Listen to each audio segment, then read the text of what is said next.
soir. C'est une première dans cette si belle synagogue, très belle synagogue, hein, Baruch Hashem, magnifique. Vodarav, merci d'être présent. On peut l'applaudir, source de l'organisation. Je vous donne beaucoup de courage pour faire tout ce que vous faites. Bezrat Hashem, vous, votre épouse, toute la famille Bezrat Hashem, Monsieur le Président. Merci de me donner la parole aussi dans votre communauté, et ainsi que tout le comité, que ce soit une grande source de bracha pour nous tous. Vous tous, Bezrat Hashem, le retour des Khatoufim, les derniers, Hashem les ramène, Bezrat Hashem Bekarov. C'est dédié pour une raison particulière, pour la Torah. C'est beau, Baruch Hashem, magnifique. Alors ensemble, on va voir un sujet absolument extraordinaire sur lequel on doit tous se renforcer pendant cette période-là. C'est un honneur très particulier que moi j'ai cette semaine parce que mon épouse m'a suivi cette semaine, Baruch Hashem. Je me sens moins seul. Merci. Et qu'Hachem bénisse son mari. Hachem la bénisse, si je suis ce que je suis, c'est grâce à elle. Donc Baruch Hashem, tout le kabbalah lui revient et chez lui et chez la Chem, chez la, comme a dit Rabbi Akiva, vraiment, et que Hachem la bénisse, Admer l'Esrim. Amen, amen. Alors, vous savez, il y a eu un très grand amour, très grand amour, qui d'ailleurs c'est lui qui était le fondateur de la Chassidut de Gour, qui s'appelait le Chidush Harim. Le Chidush Harim, un jour un chassid est venu le voir, et lui a dit que Vodarav, franchement, je ne vais pas passer par 4 chemins, je vous dis la vérité. Moi je fais des mitzvot, mais je ne sens pas que quand j'ai fait la mitzvah, je me suis envolé. Je fais des mitzvot. Mais vous savez, quand on fait des mitzvot, on fait une bracha avant de faire des mitzvot. Asher Kideshanu Bemitzvotav, qui nous a sanctifiés par ces mitzvot. Tu veux mettre les tzitzit, Asher Kideshanu Bemitzvotav, Betzivanu Al Mitzvot Tzitzit ou les Tatev Betzitzit. La Niar Tfilin, la Lik Ner Shel Shabbat, la Lik Ner Chanukah. Donc toutes ces brachot-là, c'est Asher Kideshanu Bemitzvotav, qui nous a sanctifiés par ces mitzvot.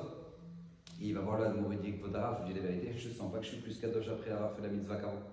Asher Kideshanu. Je ne sais pas, vous sentez vous quand vous mettez les tefs, genre une transformation. Pas encore. T'as mis ton talit. T'as mis ton talit. Tu sens que waouh, la shrina manteau. T'as mis ton talit. T'as allumé les nérotes Hanouka. C'est beau. T'as allumé les.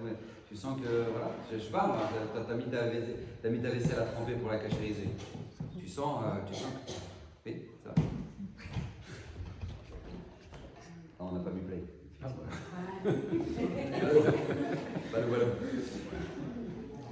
Et donc je recommence depuis le début. Non, donc a priori, tu sens pas que tu as fait une mitzvah, genre tu t'es envolé quoi. Et il dit, là voilà, j'ai un problème parce qu'on s'est marqué à chaque des choses. Je ne me sens pas sanctifié. L'amour lui a répondu quelque chose d'extraordinaire. Le Chidush Harim lui a dit que tu le veuilles ou non, même si tu le ressens pas, tu es plus kadosh après la mitzvah qu'avant la mitzvah. Et je vais te dire pourquoi. Parce que si nos sages avaient un doute qu'un jour, un juif ne serait pas plus kadosh après une mitzvah qu'avant, il n'aurait pas eu le droit d'instaurer les bénédictions. Pourquoi? Parce qu'un jour, il y aurait un juif qui aurait fait bracha levatala, une bracha en vain. Asher Kideshanu Bemitzvotav et Tzvanu, il est resté le même. Donc il aurait fait une bénédiction en vain, c'est un des 10 commandements quand même, mentionner le nom de Dieu en vain. Donc que tu le veuilles ou non, même si toi tu ne le ressens pas, tu es plus kadosh après la mitzvah qu'avant la mitzvah. Un juif n'est pas le même après une mitzvah qu'avant.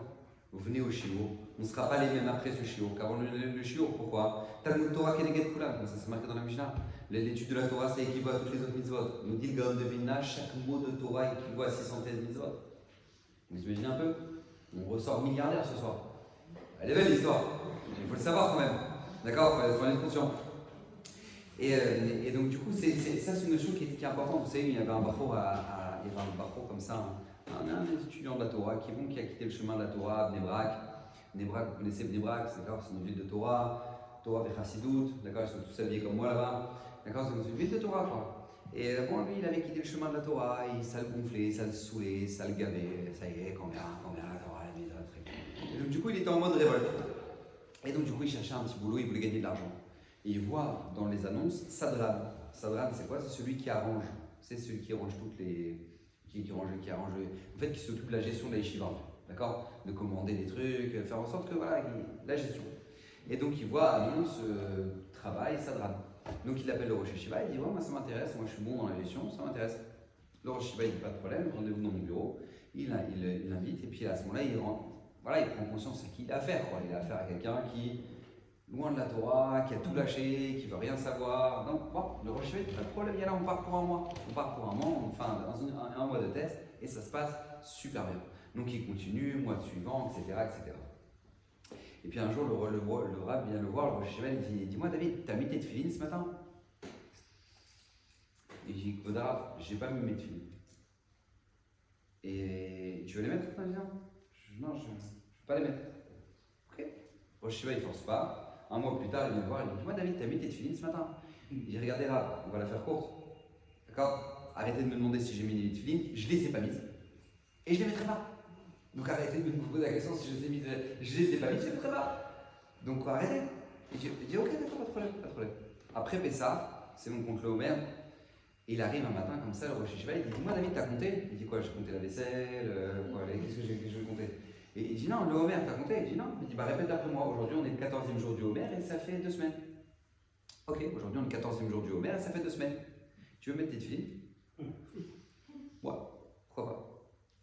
Pourquoi maintenant il a accepté, avant il n'acceptait pas? Parce que même tu prends la mitzvah la plus simple de toute la Torah, Kula. Tu peux pas avoir plus simple que la Sfirat HaOmer, d'accord? C'est vraiment pas crevant comme mitzvah. Hein. Aujourd'hui on est le 14e jour du Homer, ça fait 2 semaines. Ok? C'est pas que bon, ça va demander des efforts. Non, c'est la mitzvah la plus simple de toute la Torah. Eh bien écoutez bien, même cette mitzvah là, que tu le veuilles ou non, tu n'es pas le même après qu'avant. Et d'ailleurs, c'est pour ça que mitzvah corrélate mitzvah, comme ça me dit Mishnah Pirkei Avot, une mitzvah en entraîne une autre, et donc du coup, par conséquent, c'est pour ça qu'elle a accepté de mettre les tefilines. Parce que même si toi, tu n'en as pas l'impression, que tu le veuilles ou non, tu n'es pas le même avant qu'après. Après qu'avant.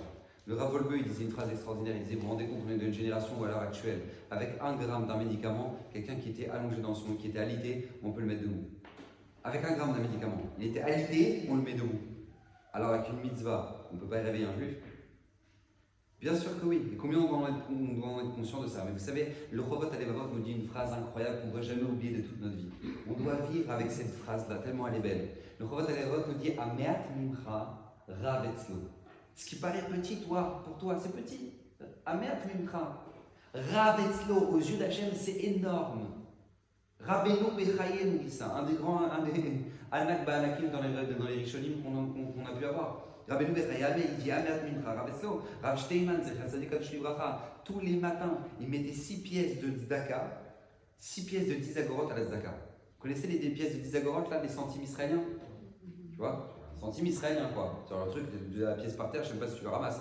Tu vois, c'est 10 agorot. Lui, tous les matins, il met des 6 pièces de 10 agorot. Quand on lui a posé la question, il dit, mec, Vadra, pourquoi vous mettez 6 pièces de 10 agorot? Il a dit, parce que moi, j'ai perdu toute ma famille dans la Shoah. Mes parents, mes sœurs, j'ai perdu tout le monde. Je suis le seul rescapé de ma famille. Il dit, je sais qu'il y a eu 6 millions de Niftarim, 6 millions qui sont partis dans la Shoah. Il dit donc 6 pièces, les Lunishmat, 6 millions. Une pièce de 10 agorot pour élever l'âme d'1 million de juifs. 6 pièces, 6 millions. Tu te rends compte un peu l'impact d'une mitzvah? Pour lui, c'est évident. Quoi, 10 agorot? Mais t'élèves 1 million de juifs, bien sûr. Quoi, 10 agorot? 1 million de juifs? J'ai un peu la folie. Mais combien d'ont le vit ça? Rav Kahneman, Rosh Yeshiva de Yeshiva de Ponyovitch. Rav Kahneman. Vous savez ce qu'il a dit? Il a dit toute la Yeshiva de Ponyovitch a été construite par $5. $5. Il marchait un jour à Tel Aviv, comme ça, il devait aller demander un prêt à la banque. Puis bon, bref, il marchait dans la rue comme ça, il faisait les retours, il était soucieux comme ça. Et puis à ce moment-là, il y a un juif qui vient le voir, il dit Rav Kahneman, comment vous allez, quoi d'arabe? C'était le Rosh Yeshiva. Rav Kahneman, comment ça va? Et il lui dit, au Hachem. Il dit, Rav, je sais pas, je vous sens pas, vous avez pas l'air. Il dit, la vérité, voilà, je voudrais construire une yeshiva, mais voilà, j'ai pas l'argent. Ah ouais, effectivement, ouais, je comprends. Rav. Il dit, non, mais en fait, j'ai l'argent. Ah bah voilà, bon, Hachem. Il dit, non, mais en fait, il est en Afrique du Sud. Ah ouais, ok, je comprends, ouais, effectivement, c'est galère. Il dit, non, mais je peux le faire venir. Bah alors, bravo, Hachem, Rav. Il dit, non, mais en fait, voilà, faut que je paye un télégramme. Il dit, Rav, c'est quoi un télégramme? Je l'en supplie. Il dit, ouais, mais j'ai pas $5. Je dis, pas de problème, Rav. Il a donné $5. Rav Kahneman, il dit, toute la Yeshiva de Ponyovitch a tenu sur $5. C'est-à-dire que lui, ce monsieur qui a donné $5, il a le mérite de la construction de la Yeshiva, de tous les rabbinim qui ont étudié, tous les rabbinim qui étudient, tous les élèves qui sont faits là-bas, tous les élèves des élèves, tous les enfants des élèves, sur $5. raconte un peu l'investissement. C'est Bitcoin puissance 1 milliard. Pourquoi? Parce qu'encore une fois, c'est pourquoi? Parce que nous, on doit regarder avec les lunettes de la Torah. Tu peux regarder une mitzvah sans les lunettes de la Torah, tu dis, oh, ça va. Mais quand tu mets les lunettes de la Torah, tu n'as même pas idée de l'impact que tu as fait. Il y a un Khayal, il est venu voir son rave, écoutez bien, avant de rentrer à Gaza. Il y a un Khayal, il est venu voir son rave, il a dit, Vodarav, j'ai besoin de Srouya, j'ai besoin de mérite. Je vais rentrer dans l'endroit le plus dangereux pour un juif sur terre qui existe. Gaza. Donc je vais rentrer là-bas, j'ai besoin de mérite. J'ai vraiment besoin de mérite. Alors le rave, il lui dit, ok, qu'est-ce que tu vas pouvoir faire? Il dit, je vous dis la vérité, rave, rajouter une mitzvah sur ce que je fais déjà, je ne pourrais pas, parce que je ne sais même pas ce que je vais pouvoir faire là-bas. Mais au moins, me renforcer dans ce que je fais. Sur quoi je pourrais me renforcer? Il dit, mais alors le rave, il dit, mais qu'est-ce que tu vas pouvoir faire là-bas? Il dit, ben, je vais pouvoir au moins prier, je vais pouvoir faire. Alors le rave, il a dit, regarde, je te demande une chose que tu fasses. C'est marqué dans la Gemara dans Brachot et c'est marqué dans le Shulchan Aruch que quand tu te fais kriya, ce qu'on appelle au moment où tu choréa, quand tu te baisses pour faire la mida, c'est marqué que toutes les vertèbres doivent être penchées. D'accord? Tu dois faire Baruch, Ata, Hashem, Magen Avraham. Ok? Modim. Pas. C'est pas. Non, tu te penches bien. Et je te demande de faire ça. Tu prends sur toi ça. Quand tu fais la mida, tu te penches bien. Mais je dis ok. Il a pris sur ça. Il a pris ça sur lui. Il est rentré à Gaza. Il s'est retrouvé dans une maison. Et il se retrouve dans un coin en train de prier. Au moment où il fait Modim, il sent une balle qui lui passe dans le cou. C'est-à-dire une balle, il était pointé par un sniper palestinien, il marchait mot, et rien que parce qu'il a fait, au moment où il fait Modim, la balle elle est passée derrière lui. Tu te rends compte un peu, tu dis ah ça va, j'ai fait ça. T'as pas fait ça, tu t'es sauvé la vie. Sauver la vie sur quoi, je t'en supplie, il s'est juste baissé. Et ça, combien on doit être conscient de ça? Parce que Ameat Mimra, ce qui a l'air peu pour toi, Ravetzlo, aux yeux d'Hachem, c'est énorme. Tu sais pas qu'un centimètre de plus que tu as rajouté à ta jupe, c'est des kilomètres qui font notre Hayali magasin en plus. Pour que toi tu dis, mais tu sais même pas, tu as ramené la Shrina dans l'âme Israël, tu as ramené une protection pour l'âme Israël, c'est bon, c'est extraordinaire. C'est extraordinaire, combien c'est fort ça, combien on doit prendre conscience de ça. Vous savez, le Rafet Sraïm, il dit, il y a les bons vendeurs et les mauvais vendeurs. Vous les connaissez ceux-là? Alors c'est quoi un mauvais vendeur? Il dit un mauvais vendeur, c'est celui qui a un magasin bien placé, de la bonne marchandise, mais c'est un mauvais vendeur. C'est-à-dire que tu rentres dans le magasin, tu dis excusez-moi, ça coûte combien? Et lui, il est dans son téléphone. Et puis il vient, il dit bon, oui, vous voulez quoi? Là, c'est un mauvais vendeur. C'est-à-dire, il a de la marchandise, il a un bon magasin, mais c'est un mauvais vendeur. Et un bon vendeur, vous savez ce que c'est? Un bon vendeur, c'est quelqu'un qui a un produit, mais il te le vend, il te fait ressentir que si tu l'as pas, tu as raté ta vie.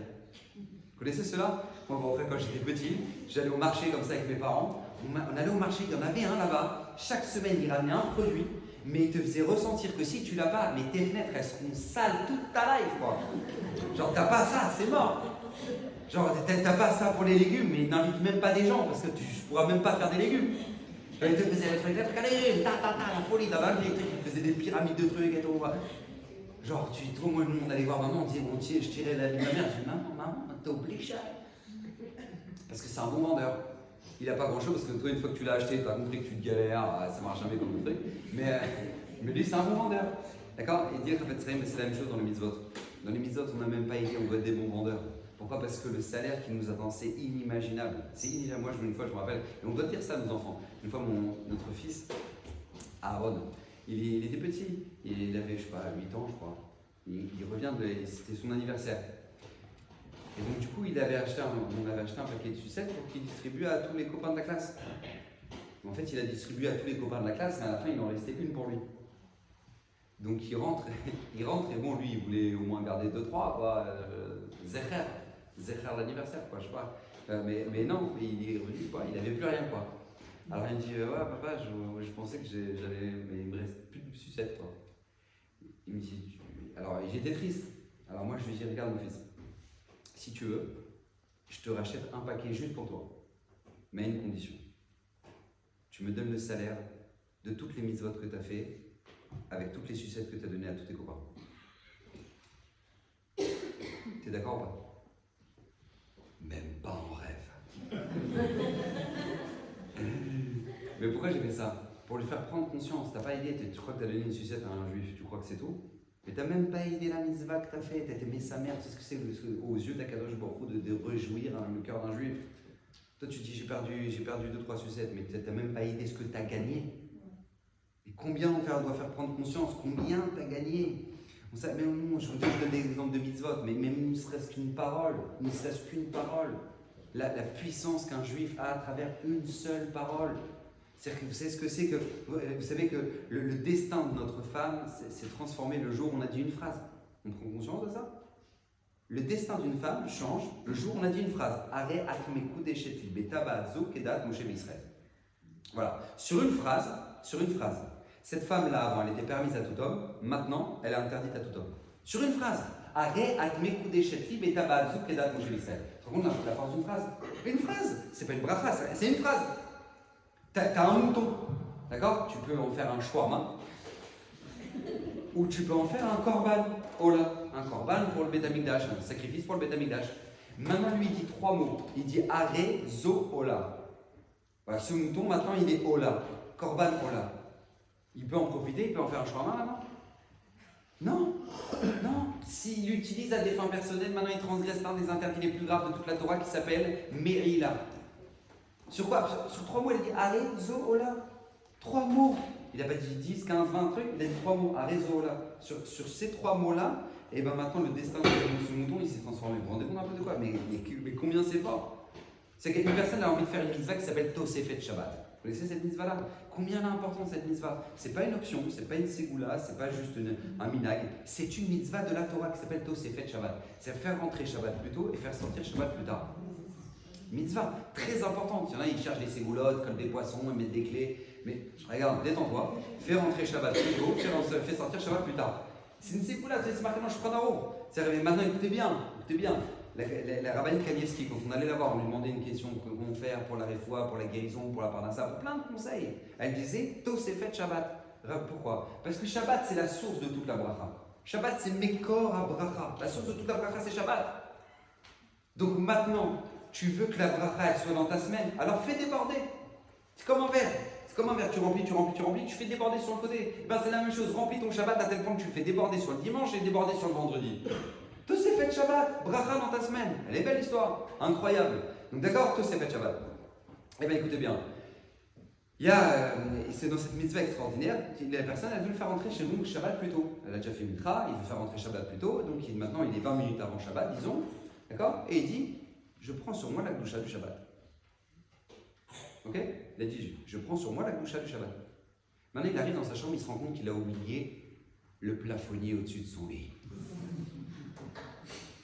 Galère. Méga galère. Maintenant, je vous pose la question, il peut faire genre... ça va.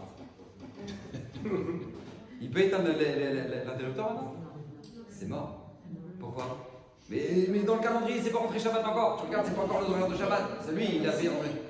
Parce que lui, il a pris sur lui de Shabbat.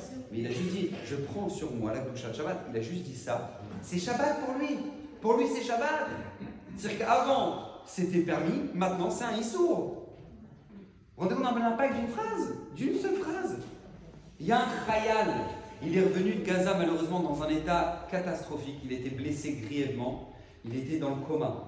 Il s'est pris une roquette anti-char sur son char. D'accord? Maintenant, ce khayal-là, c'était pas un khayal qui était un jeu de khayal. Il était en milouim. Donc, il était déjà marié avec une fille. Et donc, il avait marié et il avait une fille. D'accord? Parce qu'il est marié avec une fille. Je précise, jamais, mais précisez maintenant. Mais en tout cas, lui était déjà marié et puis il avait une fille. Et bien, écoutez bien. Maintenant, ce khayal-là, sa fille de 4 ans, elle lui a fait un vocal. Elle dit, Abba, Tarzor Abaïta. Papa, je t'attends, reviens à la maison. Papa, ce vocal-là, ils l'ont fait écouter dans les oreilles de son père. Ils l'ont fait écouter dans les oreilles de son père, il est revenu à la vie. Il a ouvert les yeux sur le vocal de sa vie. Pourquoi? Parce qu'on n'a même pas idée. Tu fais une phrase, tu as dit une phrase, mais cette phrase-là, l'impact qu'elle a, il y avait un bachot à Bnei Brak qui a malheureusement lui a découvert la maladie. Devenu très très malade. Il a passé 2 années d'enfer, des mois vraiment terribles, de chimiothérapie, de traitement. Et Baruch Hashem, Odou Hashem, Kitov, il s'en est sorti. Donc qu'est-ce qu'il a fait? Le premier réflexe d'un juif, c'est Ouda Todaya, un grand repas de remerciement pour remercier. Toute la famille, la communauté, les Bachorim, tout le monde. Et là, il prend la parole. Il dit tout d'abord, je voudrais remercier le maître du monde, Akadosh Baruch Hu, de m'avoir donné une nouvelle année de vie. Une nouvelle vie plutôt. Une nouvelle vie. Je sens que Akadosh Baruch Hu m'a donné une nouvelle chance. Je remercie le maître du monde de m'avoir donné la guerre Fouach Shlema. Et je remercie bien évidemment son chaliar, son envoyé sur terre, qui est ni plus ni moins que mon médecin traitant, qui était là. Mon médecin traitant qui est ici présent. Et donc là, qu'est-ce qui se passe? Le médecin traitant, voilà, c'est gentil, il me dit, mais je voudrais vous raconter une anecdote comme ça, raconte le garçon. Il dit, quand moi j'étais malade, j'étais tellement tué par la chimiothérapie, il dit que j'avais les yeux fermés, mais je ne dormais pas. Mais je n'avais pas les forces d'ouvrir les yeux. Il dit, à ce moment-là, j'ai entendu la discussion des 3 médecins du service. Le premier médecin, il a dit, je ne sais pas, je ne donne pas beaucoup d'espoir à ce garçon-là. Les traitements, ils sont durs, c'est lourd, je ne sais pas s'il va s'en sortir, j'en sais rien.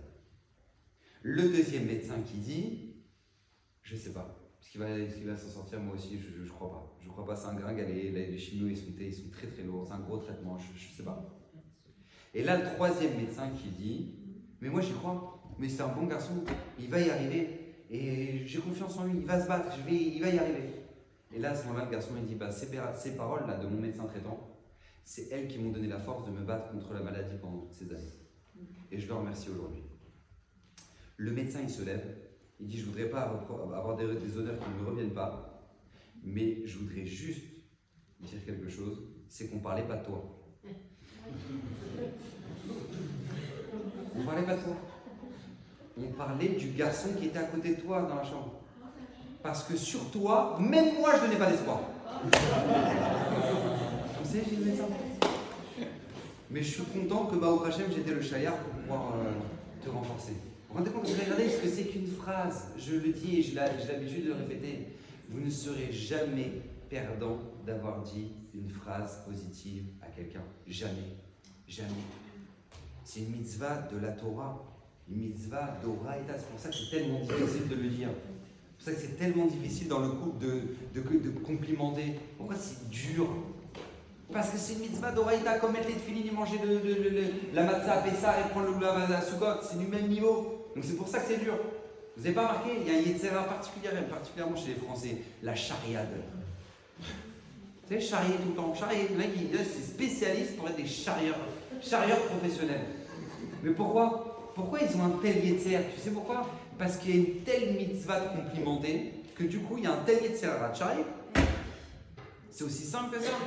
Pourquoi? Parce que dire une phrase positive, c'est tellement important, ça peut sauver la vie de quelqu'un. Que tu vois, je vous ai donné l'exemple, ça peut sauver la vie des gens. Donc on peut en arriver, Chas v'Shalom, à charrier, à détruire la vie des gens. Rien que par la charia. Combien on doit faire attention à ça? Et là, je vous ai donné l'exemple de mitzvot, l'exemple d'une parole. Alors t'imagines la puissance d'une tefila, d'une prière. Une prière. Vous savez, Raphaël Kanievski, son père, il s'appelait le Stapler. C'est un des grands d'Israël. Le Stapler, il avait un sofer. Ce sofer qui lui écrivait les mezuzot, les tefilines, les sefer Torah, il avait un sofer à lui. Maintenant, ce sofer, écoutez bien, quand il était bachor, il a été déporté dans les camps en Sibérie. D'accord? En Sibérie. Maintenant, lui, il s'est donné une mission quand il a été déporté pendant la Seconde Guerre mondiale là-bas. Il a dit, tous les corps de mes frères juifs, je les enterre. Et il prenait le risque, mais il enterrait tous les corps juifs. Il ne voulait pas que les corps ils soient jetés comme ça, mangés par les loups, les ours, ces trucs. Donc il voulait absolument enterrer les corps. Et quand il enterrait le corps, il disait, Yiratson, que je ne fasse pas partie de ces gens-là. Que ce soit ta volonté à Kadosh Baruch Hu, que je ne fasse pas partie de ces gens-là. Avant, quand il enterrait, il faisait ça. Et puis un jour, il reçoit en rêve un des Rebbe Migour, je ne sais plus lequel. Il lui vient en rêve, comme ça, un grand rave. Et il lui dit, mais dis-moi, Yenkele, pourquoi tu pries juste ça? Que tu ne fasses pas partie de ces gens-là. Demande de monter en Eretz Israël. Comme ça, lui dit. Alors, je vous remets le contexte. On est en Sibérie, pendant la Seconde Guerre mondiale. C'est-à-dire que l'État d'Israël n'existait même pas, toi. L'État d'Israël n'existait même pas. Alors, un billet Elal, encore moins. Et là, tu as un rabbin qui vient, il te vient en rêve et il dit, mais je comprends pas, demande un billet Elal. Bah oui, demande un billet Elal. Et maintenant, lui, il se réveille le lendemain matin, il voit ça, il dit, bon, ok, j'ai compris. Le lendemain matin, il dit, j'ai rien à perdre. Parce que là où je suis, de toute façon, j'ai rien à perdre. Donc depuis ce jour-là, il a commencé à enterrer les gens. Il disait, Yiratson, que je ne fasse pas partie de ces gens-là et que je monte en Eretz Israël. Et bien écoutez bien, là, le directeur, le chef du camp, il est venu le voir, il a dit, regarde, si tu me rends un service, si tu me rends ce service-là, sache que tu gagnes ta liberté. Il lui a rendu le service, il a gagné sa liberté, il est monté en Eretz Israël, il est devenu le sauveur du Stapler. Donc, nous, sur une phrase, Yiratson, que je ne fasse pas partie de ces gens-là, que je monte en Eretz Israël. Combien il y en a qui veulent monter en Eretz Israël et qui ont fait cette phrase-là tous les matins? Yiratson, que je monte en Eretz Israël. Mais tu n'as même pas idée, prie. Tu sais combien il y a des gens qui viennent demander, qui vont faire la queue chez les tzadikim pour demander des brachot, mais ils ne savent même pas la force de leur propre tefila. Ils ne savent même pas la force de leur propre tefila. Ils ne savent même pas que s'ils prient, eux, ce qu'ils peuvent faire. Combien on voit des gens comme ça? Ah, mais moi qui je sais, mais moi je t'en supplie. Mais moi j'ai une Gemara, moi. La Gemara, elle le dit. Gemara dans ma Maseret Yoma. Écoutez bien ce qu'elle dit la Gemara. Le jour le plus kadosh de l'année, qui est le jour de Yom Kippour. Il y avait l'homme le plus kadosh du Ham Israël qui était le Kohen Gadol. Il rentrait dans l'endroit le plus kadosh du monde qui était le Kodesh HaKodashim, le Saint des Saints. Donc tu as la puissance 3 là, d'accord? Tu as l'homme le plus kadosh, le jour le plus kadosh dans l'endroit le plus kadosh. Le Kohen Gadol, qu'on comprenne bien, s'il n'avait pas les kavanotes qu'il fallait, pas qu'il avait des mauvaises pensées, c'est qu'il n'avait pas les kavanotes qu'il fallait, il brûlait sur place, il mourait sur place. Il rentrait avec une chaîne au pied, le Kohen Gadol, pour qu'on puisse le tirer si jamais il est mort. Vous avez compris un peu l'ambiance? Là-bas, il faisait ce qu'on appelle une tefila ksara, dit la Gemara de Yoma. C'est quoi la tefila ksara? Une prière courte. Une prière courte. Et quelle était cette prière? La Gemara dit, première chose, c'est qu'il demandait que l'hiver soit pluvieux. Deuxième chose, c'est que la royauté ne quitte pas la tribu de Yehuda. Et troisième chose, c'est qu'Hachem n'écoute pas la prière des gens qui sont en chemin. Vous savez comment? Des gens qui sont en chemin. Alors de quoi on parle? Elle dit la Gemara. Parce qu'imagine-toi maintenant, tu as quelqu'un qui est en chemin maintenant. D'accord? Un fermier. Lui maintenant, il a travaillé tout l'été pour son blé. Maintenant, il a tout maintenant coupé, il a tout maintenant pris, il a tout mis en grain, il a mis dans sa calèche. Maintenant, il est dans sa calèche pour aller rentrer chez lui, pour aller engranger. Et au moment où maintenant il est dans sa calèche, il voit des nuages noirs. Il sent que la pluie, elle arrive. Et là, il dit, Hachem, tu vas pas me faire ça. Hachem, tu vas pas me faire ça. Toute ma récolte, elle va pourrir.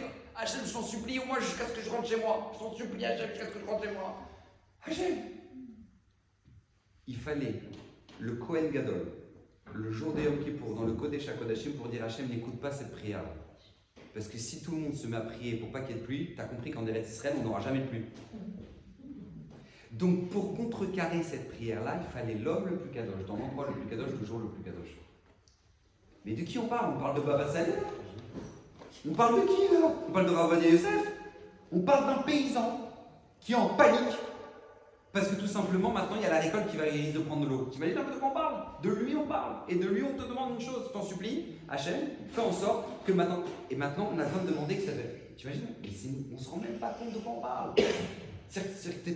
T'as Sarah Benamou, elle va faire ses courses à Oshera. Ah ouais, ici vous avez hyper cachère, hyper cash, on sait rien. Ok? Elle va au super caché. Maintenant, elle va là-bas, elle finit ses courses et là elle voit dehors le Maboul. Le Maboul. Elle maintenant il pleut, une tonne, tu as compris qu'elle n'a pas trouvé de place avant 200 mètres. Elle doit amener toutes les courses jusqu'à là-bas et là elle dit à Hachem, mon brochy, tu vas pas me faire ça Hachem. Tu veux pas me faire ça Hachem. Là maintenant, t'imagines un peu ce qu'il faut? C'est-à-dire qu'il faut le Kohen Gadol, le jour de Yom Kippour, dans le Kodesh HaKodashim, pour dire Hachem n'écoute pas sa prière à Sarah Benamou. Tu imagines quoi? Mais tu t'imagines un peu ce que ça veut dire quand toi tu te mets à prier pour tes enfants? Ça veut dire, mais le Chazon Ish, il dit, écoutez bien, si les parents priaient pour leurs enfants quand ils vont faire leurs courses, la génération aurait une autre tête. Parce que quand tu vas faire les courses, je t'en supplie, tu penses à quoi? Alors t'es là en suspense, où il est le riz? Où il est le riz? C'est bon, tu sais où est-ce qu'il est le riz? Tu vas te chercher le riz, les pâtes, les trucs, c'est bon. Alors tu fais quoi là-dedans? Il dit le Chazon Ish, prie, t'es au feu rouge, prie.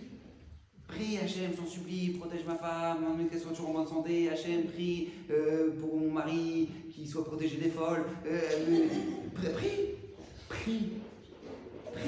Prie pour tes enfants, qu'ils aient des bonnes fréquentations, qu'ils soient toujours entourés de gens positifs, qu'ils aient envie de te rapprocher de toi. Prie, avec des mots, mais prie. Il dit le Chazon Ish, mais si les parents priaient pour quand ils vont faire leurs courses, la génération aurait une autre tête.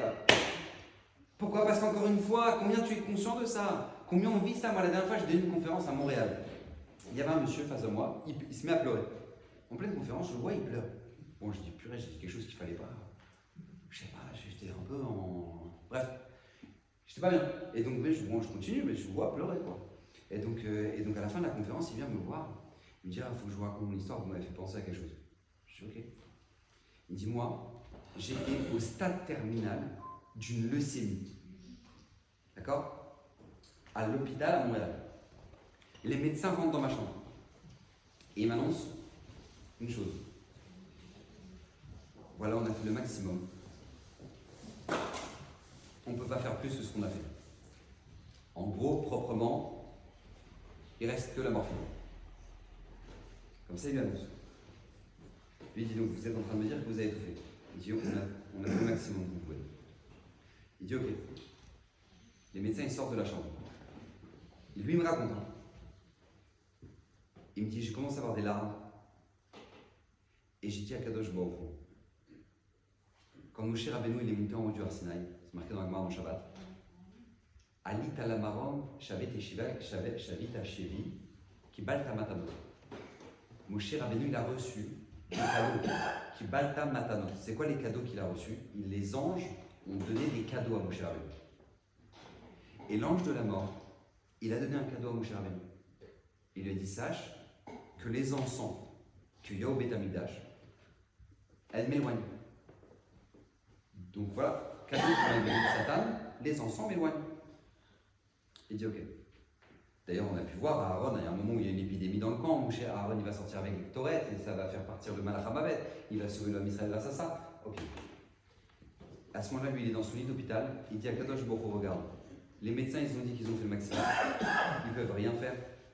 Ben moi, c'est très simple. Je prends les Ktoret, les offrir au Beth Amikdash, je ne peux pas.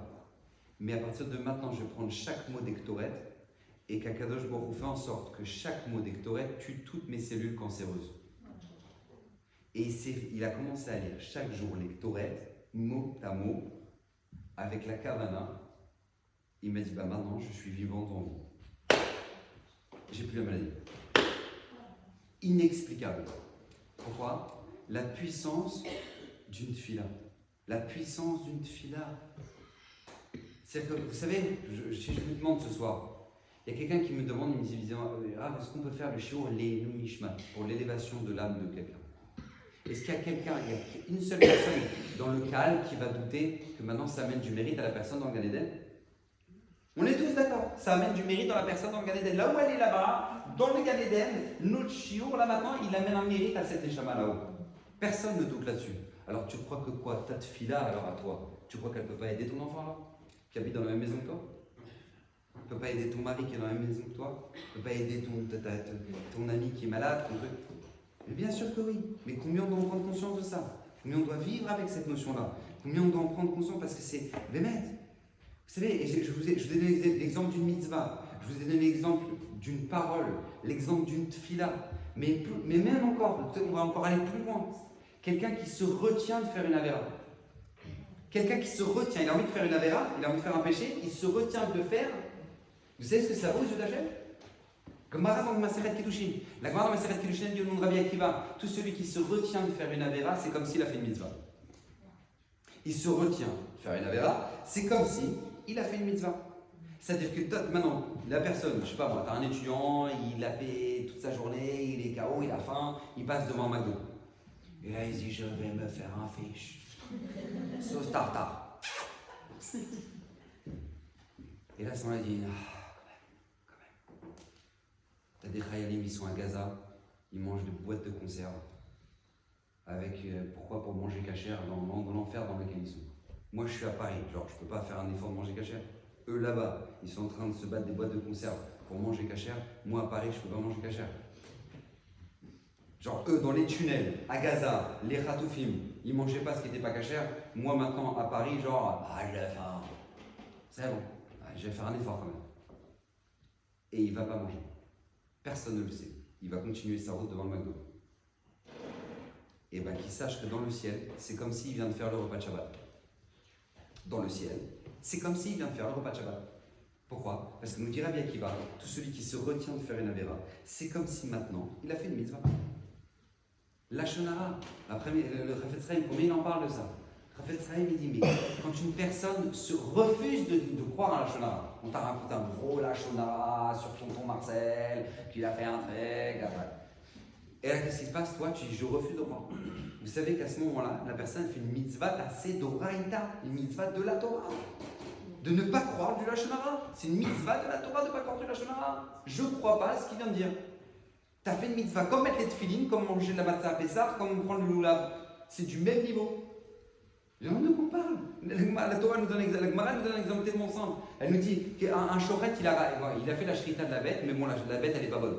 Malheureusement, elle était malade, ou je ne sais pas quoi. D'accord, elle n'est pas consommable. Maintenant, qu'est-ce qu'on doit faire de cette viande-là? On doit la jeter aux chiens. On doit jeter à Rox et Rookie. Je dis, mais pourquoi Rox et Rookie? Qu'est-ce qu'ils ont fait? Pourquoi maintenant, pourquoi pas au lion et au tigre? La Torah dit non. Laquelle est ta shlichou, moto? Pourquoi? Elle dit la Gemara, vous savez pourquoi? Parce que quand les bénis Israël sont sortis d'Égypte, les chiens n'ont pas aboyé. Rox et Rookie n'ont pas fait ruff. Et parce qu'ils n'ont pas fait ruff, et bien pour toutes les générations, la viande qui n'est pas consommable, on va la jeter aux chiens. Pourquoi? Parce qu'Akadosh Baruch Hu jamais va priver qui que ce soit, aucune créature ne va être privée du salaire qu'il doit recevoir. T'imagines un peu ce qu'on parle? Ça fait combien? Ça fait 3000 ans qu'on a reçu la Torah, 3000 ans qu'on jette la viande aux chiens parce qu'il n'a pas fait ruff.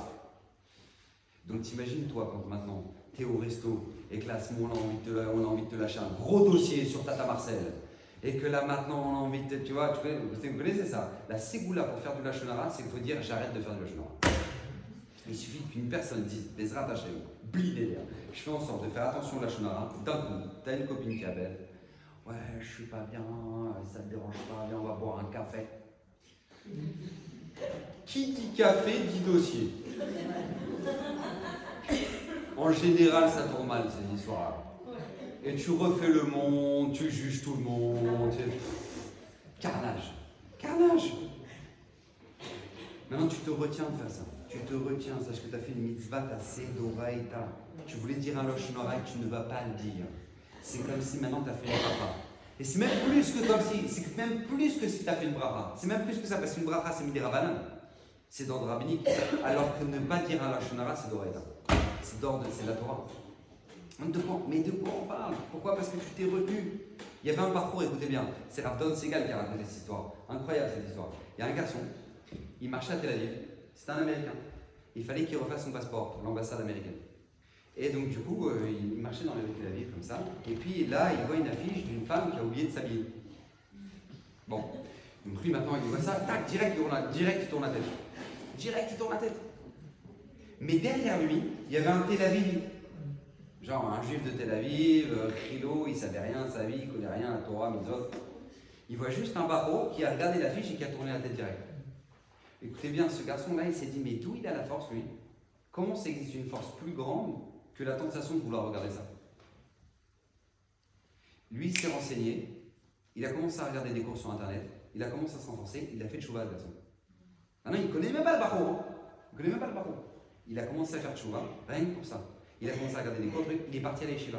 Il est devenu Rosh Yeshiva.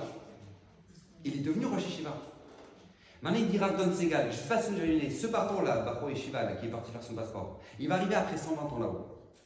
Il va arriver après 120 ans. On va lui ramener toutes les mitzvot qu'il a fait dans sa vie. Et après, on va lui dire, attends, 2 secondes, on va te ramener d'autres. Et on lui ramène toutes les mitzvot de Rosh Yeshiva, d'élèves de Rosh Yeshiva, on lui ramène tout. Et il dit, mais j'ai jamais été Rosh Yeshiva. Vous êtes planté. Enfin, moi, ça me plaît, hein, mais bon, la vérité, on entend, je n'ai jamais été Rosh Yeshiva. Et dit, attends, c'est pas fini. Les mérites des élèves du Rosh Yeshiva, et des élèves, et des enfants des élèves. Et dit, mais vous êtes planté. Moi, je ne suis pas Rosh Yeshiva. Et là, Kadosh Baruch Hu va lui dire, si, parce qu'une fois, tu marchais à Tel Aviv, et que tu as voulu regarder, et que tu as tourné la tête pour ne pas regarder, le garçon, grâce à toi, il a fait le choix derrière toi. Donc, tu as le mérite de tout. Vous voyez de quoi on parle? Tu t'es retenu de faire quelque chose. Vous savez, le Rav Yaakov Galinsky dit, franchement, ma chère, il va venir dans notre génération. Attends, franchement, il va venir dans notre génération, ma chère, s'il te plaît. Genre, il n'est pas venu à l'époque de Rabbi Akiva. Rabbi Akiva, Rabbi Garfon, Rabbi Yoshua, Rabbi Hanania, il n'est pas venu. Il n'est pas venu à l'époque de Abaye, Rava, Ravashi, Ravina, il n'est pas venu. Il n'est pas venu à l'époque de Rashi, du Rambam, du Rashba, du Ritva, il n'est pas venu. Il n'est pas venu à l'époque du Baal Shem Tov, du Ohr HaChaim HaKadosh, du Gaon de Vilna. Mais nous, bien sûr. Sérieux? Genre les gens ils sont sûrs que. Mais attends, on l'attend là. Mais j'ai pas compris. Il va me dire comment? Il n'est pas venu chez eux. Genre chez nous, s'il te plaît. On est les fleurs de. D'accord? Tu vois, ça marche. Il dit à Yaakov Galinsky, il dit oui, il viendra dans la génération. C'est pourquoi?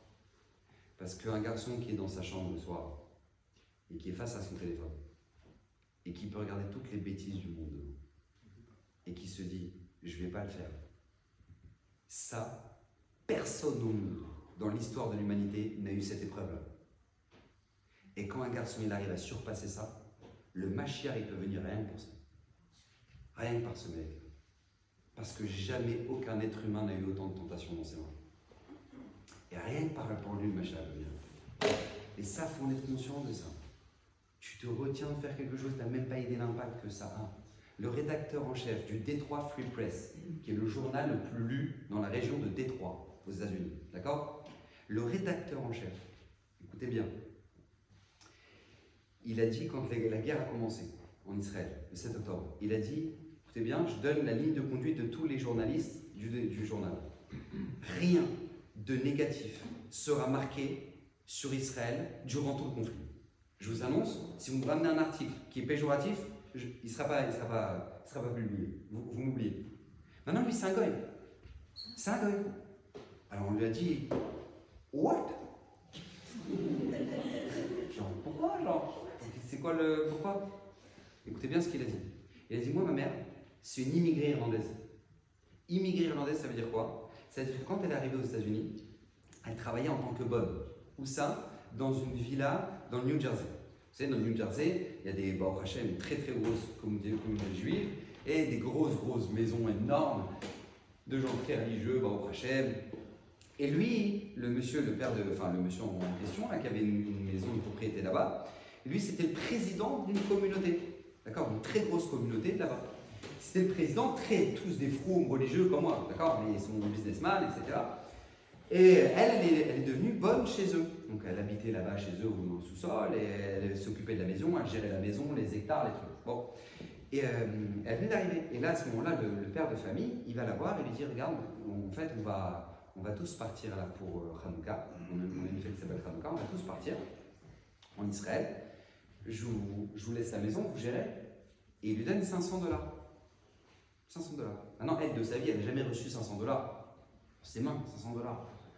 Elle dit, ok, thank you, ok. Elle dit, si vous avez besoin de quoi que ce soit, vous avez de l'argent, quoi. Mais voilà, vous gérez la maison. Pas de problème. Eux, ils prennent l'avion, ils partent pour Israël pour faire Hanouka. Ils reviennent après. Et elle, pendant la bonne, en attendant, elle s'est dit, je vais les faire kiffer.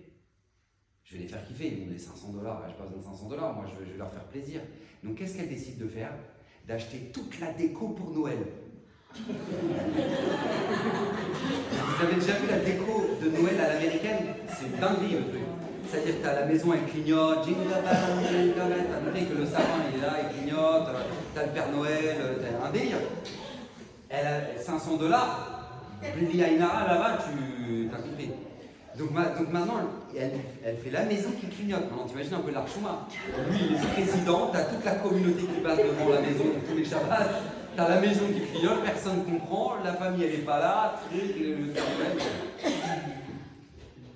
Donc maintenant, eux ils reviennent après toute la fête de Hanouka, ils arrivent dans le minivan, et ils arrivent devant leur maison qui clignote. Là, le fils qui dit Father, what is this? Et là, le père il comprend direct, et dit je m'en occupe. Il prend une hache. Non, je rigole. Non, lui, il va pour rentrer, et là, il voit la bonne avec le sourire, genre la banane, quoi. Genre je les ai fait kiffer, quoi. Alors elle voit ça, lui, il voit ça, il dit merci beaucoup, qu'est-ce qu'on est touché, c'est incroyable, on s'y attendait pas du tout. Incroyable. On s'y attendait pas du tout. Et donc du coup, c'est incroyable, merci, quelle gentillesse, c'est incroyable, mais c'est l'investissement que vous avez mis, même sur les fenêtres, parfait. Incroyable. Et donc du coup, qu'est-ce qui se passe? Il dit, je peux vous parler 2 minutes dans le bureau? Oui, pas de problème. Donc elle est là dans le bureau et en fait, tu lui expliques, regardez, nous, on est juifs.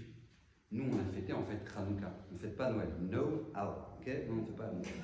Donc en fait, voilà. Donc en fait, mais encore une fois, on est touché par le geste, on est touché par l'intention, et on a vu combien vous avez investi là-dessus.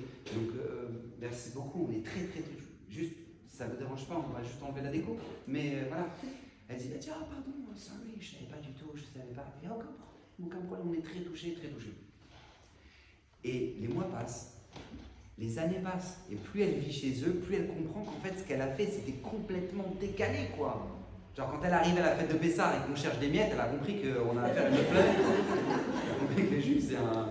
Et donc du coup, elle, et plus ça dépasse, plus elle comprend, mais en fait, mais elle s'est dit, mais il aurait pu me jeter comme un poisson pourri. Genre je suis une immigrée irlandaise, je leur fais un truc pareil, j'aurais pu dire, mais vous êtes folle, mais qui vous a demandé de faire un truc pareil? Elle m'a fait honte, dégagez, allez, jetez. Il aurait pu en prendre une autre. Non seulement il m'a pas parlé, non seulement il m'a donné du capote, mais en plus de ça, il m'a fait ressentir qu'ils étaient heureux. Eh bien, écoutez bien, cette femme-là, elle va avoir des enfants. Un de ses enfants va devenir le rédacteur en chef du Detroit Free Press.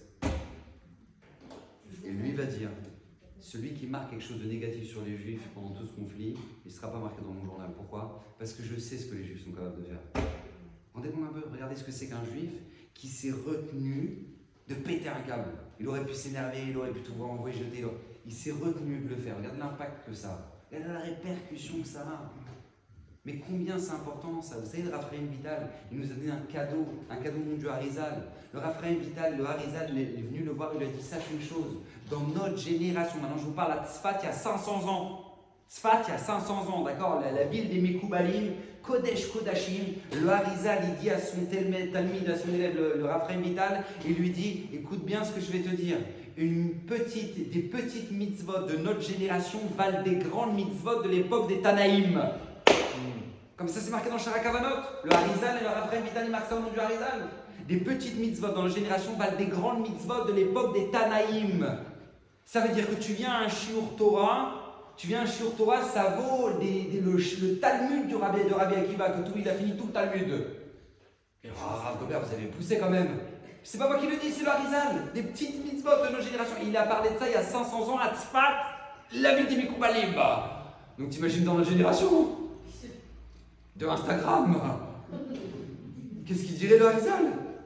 On n'a même pas idée, t'es là, t'as même pas idée l'impact que ça a d'être venu au chiour, t'as même pas idée d'avoir organisé un chiour, d'être venu à la tfila, d'avoir rempli une minyan, t'as même pas idée. Si tu regardes ça, t'es venu compléter un minyan, tu sais même pas qu'à l'époque c'était ce que Rabbi Akiva il jeûnait pendant 40 jours.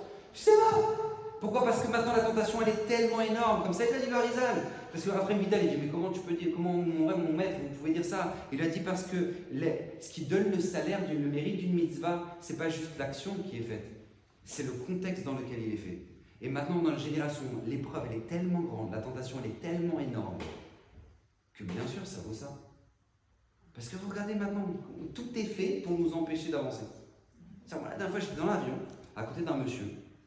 Maintenant, dans Tel Aviv, Paris. Ouais, d'accord, pour un bon 4 heures. Il a passé 4 heures à casser des boules. À faire des lignes de bananes. Vous connaissez ça? Des pastèques, des bananes, des trucs, et ça tombe, ça truc. Ça... Je dis, mais c'est pas possible, il va pas passer 4 heures à faire ça. Et il a passé 4 heures à faire ça.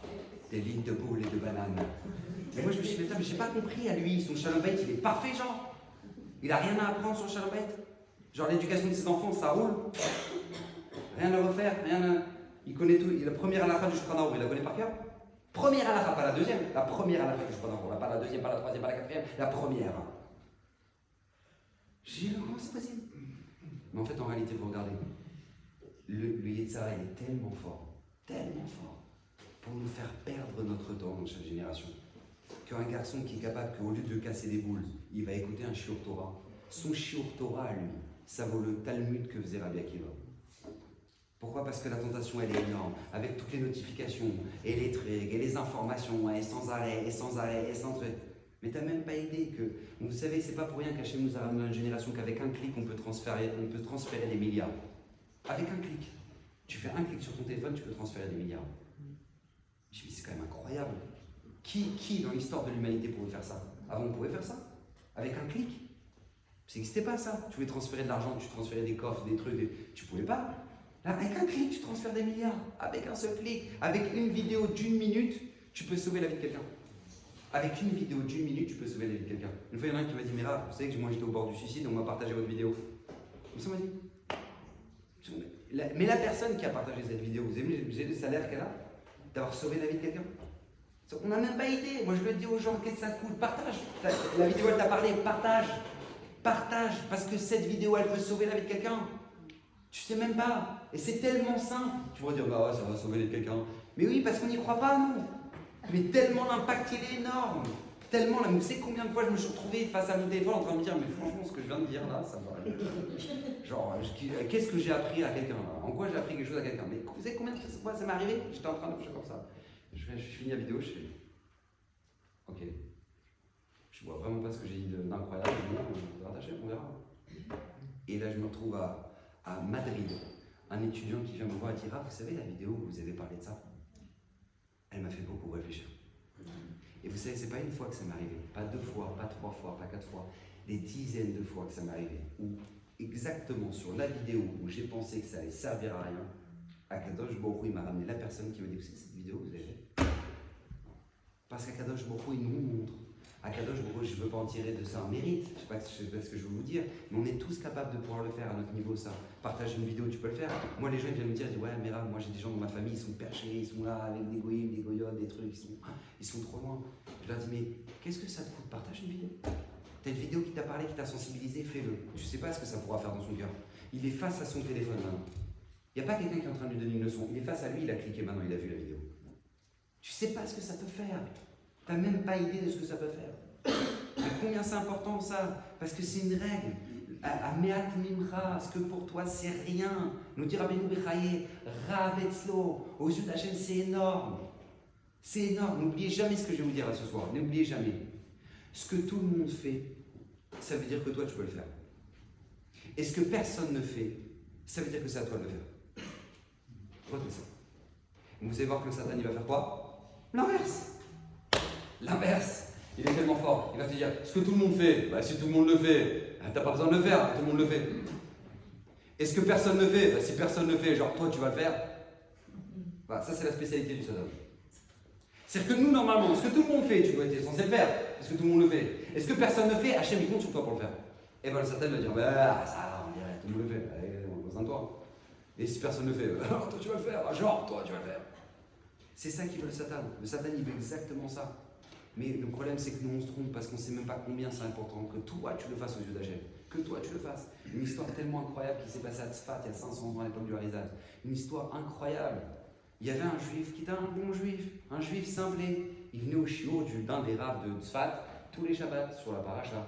Et puis, c'était pendant les 3 semaines sur la destruction du Beth Amikdash.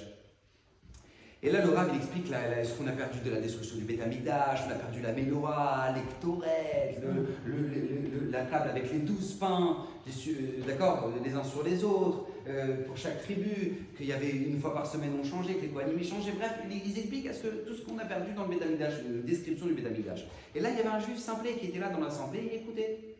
Il dit, mais quoi, ça veut dire qu'Hachem, il n'a plus de pain, il n'a plus de quoi manger. Il entend que le lechem apanim, les 12 pains, on les a plus. Il dit quoi? Donc ça veut dire qu'Hachem, ça fait 2000 ans, il n'a pas à manger. Il dit, mais moi, je vais lui offrir à manger, Hachem. Un bon juif simplet. Il rentre chez lui, il est marié avec Simplette. Et il lui dit, voilà, regarde, Hachem, il n'a plus de quoi manger. Et donc du coup, viens, on lui fait des chalotes à Hachem. Et il commence à faire des chalotes. 2 chalotes et tout. Et lui, il arrive vendredi après-midi, il arrive dans la synagogue quand il n'y a personne, il arrive dans la Beth Knesset, il ouvre le chal, il ouvre le chal du Sefer Torah, il met les 2 chalotes. Il met les 2 chalotes. Il dit, Hachem, je sais que t'as faim. Bon appétit. Et il referme le chal. Il repart, le gabaï de la Beth Knesset, lui, il arrive le vendredi pour régler le Sefer Torah sur la paracha. Il ouvre le chal, il voit 2 chalotes. Il dit, mais c'est qui le malade qui a mis ces chalotes? Donc lui, il retire les chalotes. Lui, le Shabbat matin, le bon juif, là, le petit juif, il arrive là, il est là, il regarde. Si les chalotes, elles sont là, ils ouvrent les chales, il n'y a plus les chalotes. Hachem, il a mangé mes chalotes. Il est comme un fou, il est comme un fou. Il rentre chez lui, il dit chérie, Hachem, il a mangé nos chalotes. Et donc le Shabbat d'après, il dit ouais, alors on prépare des chalotes. Et donc il arrive le vendredi d'après, il ouvre les chalotes, Hachem, bon appétit. Il remet les chalotes, il ferme les chales, il repart. Le gabaï qui arrive, c'est qui se fout. Il enlève les chalotes. Le Shabbat matin, yes, Hachem, il les mange. Donc il dit ouais, comme ça, une fois, 2 semaines, 3 semaines. Et au bout d'un moment, le gabaï il dit Radvodar, il y a un fou qui vient tous les vendredis après-midi, il met des chalotes. C'est qui ce malade? Donc maintenant, le Rav dit bon, tu sais quoi, regarde, je vais préparer le shiur vendredi après-midi dans la Beth Knesset, je vais le mettre dans un coin et je vais regarder qui c'est qui vient mettre les chalotes. Donc à ce moment-là, il voit le juif qui arrive, qui rentre dans l'air, tac, il ouvre les râles, il met les râles. Il referme, tac, il repart avec la banane, content et tout. Et là, le Rav, il dit wow, bien qu'est-ce que tu fais? Et il dit Rav, une dinguerie, Rav. J'ai dit quoi? Hachem, il mange des chalotes. Vous avez fait un cours qu'Hachem, il a pu le lérem apanim, il a pu le pain du Betamikdash. Hachem, il mange des chalotes. Il mange des chalotes. Je dis, t'es sérieux? Non mais t'es sérieux? Il dit, oui, je vous dis, vous revenez demain matin, vous allez voir. Il dit, non mais Baba, mais t'as pas compris. C'est le gabaï qui les prend les chalotes. Il vient régler la paracha et lui, il dit, mais c'est qui? On ne met pas des chalotes dans les râles du Sefer Torah, c'est une halakha dans le Shulchan Aruch. On ne peut pas mettre du manger là où il y a les Sefer Torah, de peur qu'il y a des souris qui vont venir et qui vont manger. On ne peut pas faire ça, t'as ça reste de faire ça, t'as pas le droit de faire ça. Pourquoi tu fais ça? Il dit quoi? C'est-à-dire qu'Hachem il ne mange pas mes chalotes? Il dit mais t'es sérieux? Tu crois qu'Hachem il mange tes chalotes? Je dis ouais. Ok. Maintenant lui brisé. Il est brisé. Il rentre chez lui, il va voir sa femme. Il lui dit bah ma chérie, je suis désolé en fait, c'est un délire. Je pensais que Hachem mangeait mes chalotes, mais en fait il ne mange pas du tout mes chalotes. Mais brisé, les deux brisés. Le Harizal, il envoie son shamash. Il lui dit va m'appeler le Rav dans tel Beth Knesset. Le shamash, il arrive dans la Beth Knesset, il voit le Rav qui est en train de préparer son shiur. Il lui dit le Harizal, il t'appelle en urgence. Pays de Shabbat, le Harizal qui t'appelle, bon lui il va, il traverse Fat, il va voir le Harizal. Le Harizal il dit Baruch Rabak Vodara, vous faites quoi là maintenant? Il dit bah là je suis en train d'étudier, je prépare mon shiur pour Shabbat. Le Harizal lui dit prépare-le bien parce que c'est le dernier de ta vie. Motzei Shabbat est mort. Motzei Shabbat est mort. Tu quoi? Pourquoi? Qu'est-ce qui se passe? Il dit sache que tu as donné une réponse à un juif là cet après-midi qui ramenait des chalotes dans le Echal du Sefer Torah. Sache que dans le ciel, depuis la destruction du Beth Amikdash, plus jamais Akadosh Baruch Hu a eu autant de satisfaction que ce cadeau de ces 2 chalotes-là que lui faisait ce juif-là depuis qu'il a perdu le Lechem Apanim au Beth Amikdash. Et toi, tu lui as répondu comme ça. Tu l'as brisé comme ça. Tu lui as brisé son cœur. Et bien pour ça, dans le Bet Din Shel Mala, Motzei Shabbat Shalom. Et Motzei Shabbat sera béni. Pourquoi? Parce que tu crois que tu peux briser le cœur de quelqu'un comme ça. Lui, il a mis tout son cœur, il a mis tout ce qu'il fallait, la kavana qu'il voulait, il a mis toute son attention dedans. Et toi, tu arrives, tu lui brises le truc. Ça marche pas comme ça. Ça marche pas comme ça. On est dans une génération, Akadosh Baruch Hu, il attend de nous des actions, et ces actions, même si pour toi, elles ne sont pas grand-chose, tu n'as même pas idée de ce que ça représente aux yeux d'Hachem. Vous savez, il y a une histoire, pour moi, cette histoire, c'est la plus belle histoire que j'ai entendue de ma vie. C'est la plus belle histoire que j'ai entendue de ma vie. L'histoire d'une fille de 7 ans à Bnei Brak. Elle marchait rue Rehov Rabbi Akiva. Rehov Rabbi Akiva, c'est l'artère principale de Bnei Brak. Elle marche Rehov Rabbi Akiva, elle voit une bijouterie. Elle sonne. Elle sonne. Et lui, il voit sur la caméra une petite fille de 7 ans. Elle n'arrive même pas à la hauteur de la caméra. Donc lui, il ouvre la porte. Et la petite fille, sûre d'elle, elle arrive et dit voilà, je voudrais chercher une rivière de diamants, s'il vous plaît, pour ma sœur. Le bijoutier dit là, il faudra m'en dire plus, parce que je n'ai pas très bien compris de quoi vous parlez. Il dit je vous explique, moi en fait, je suis Yétoma, je suis orpheline de naissance. Mon papa, il a perdu sa femme, il a perdu ma maman à ma naissance. Et en fait, ma grande sœur, c'est elle qui m'a élevée comme une maman. Elle a tout fait pour moi, elle s'est occupée de tout, c'est elle qui gérait toute la maison. Et là, cette semaine, elle vient de se fiancer. Alors moi, je veux lui offrir un très beau cadeau pour ma grande sœur. Alors je voudrais le plus beau collier, je voudrais la rivière de diamants. Il dit, ok, vous avez combien? Elle sort son portefeuille. 1, 2, 3, 24 shekels. Elle pousse et dit, c'est beaucoup d'argent. C'est mes économies. Le bijoutier n'entend ça, il dit, pas de problème. Il sort le plus beau des colliers qu'il a dans son magasin. Il dit, est-ce que celui-là, ça ira? Il dit, c'est parfait. Veuillez me l'emballer, papier cadeau s'il vous plaît. Il l'emballe, papier cadeau, il lui le donne, et elle dit, moi ma grande sœur, elle m'a toujours appris qu'il faut rendre la monnaie. Elle m'avait rien rendu. Et je dis, non mais c'est pile le prix, c'est pile le prix, incroyable, incroyable.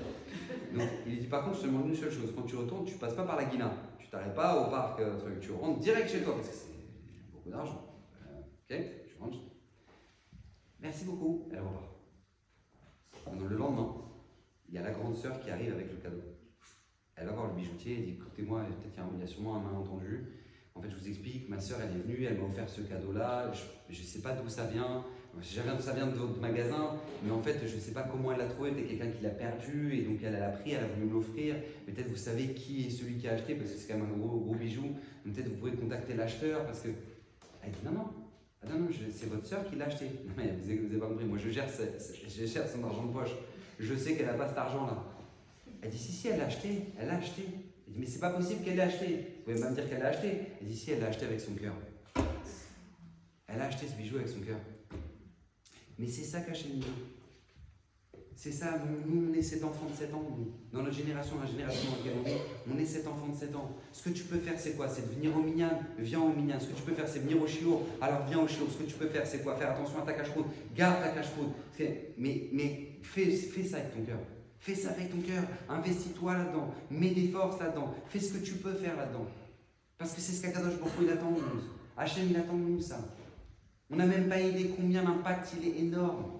On sait très bien que dans notre génération, vous regardez les catastrophes qui se passent dans le Shalom Bayit. Regardez ce qui est en train de se... Le carnage qui est en train de se passer dans notre génération. C'est quoi? C'est le fruit de quoi? Vous savez c'est le fruit de quoi? C'est très simple. Hein, c'est le fruit que peut-être 10 ans avant, 5 ans avant, il y a eu le premier mépris.